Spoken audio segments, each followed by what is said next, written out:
help finding two men who attacked a Kansas City bus driver. Police received more than 24 tips overnight. Now look closely at this video. These two men got on the bus Saturday at 31st and Askew. They didn't have enough money for fare, so the driver asked them to get off. But look what happened. They started arguing and eventually stabbed the bus driver. The driver, thankfully, is expected to be okay. If you have any information about this, call the TIPS hotline. That number is 474-TIPS or 474-8477. Well, Jenna Hanchard is at the Kansas City ATA headquarters now, and certainly they are reacting to this. But actually, drivers do, as I understand, get training for this kind of thing, and passengers as well need to think about their own safety. That's right. It can be very difficult to assess in that type of situation as a passenger when you're on a bus. What do you do when you see that? Do you act? Do you react? Do you call someone?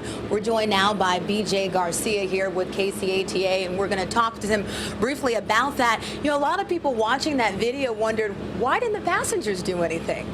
You know, and it's hard to blame them for not doing anything. The man was wielding a knife on the bus. He was attacking the driver with it. I think it's pretty large expectation to have people intervene in that situation. You know, calling the authorities, calling 911, doing those things would help in that situation.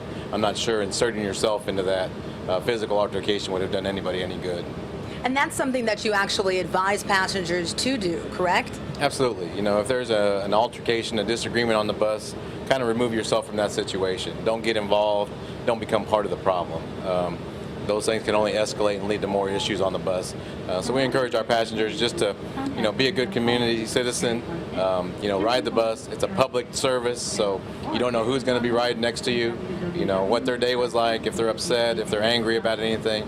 But if that situation does arise, just kind of remove yourself from that situation. Find a different seat, find a different resolution than getting involved in an altercation. BJ, thank you so much. Some good tips definitely to learn. So the one thing for passengers is really stay out of the way. Do not get involved in a dangerous situation. We'll have a lot of these tips on our website, and we'll continue to follow the story throughout the day. Reporting live here in Kansas City, Jenna Hanchard, 41 Action News.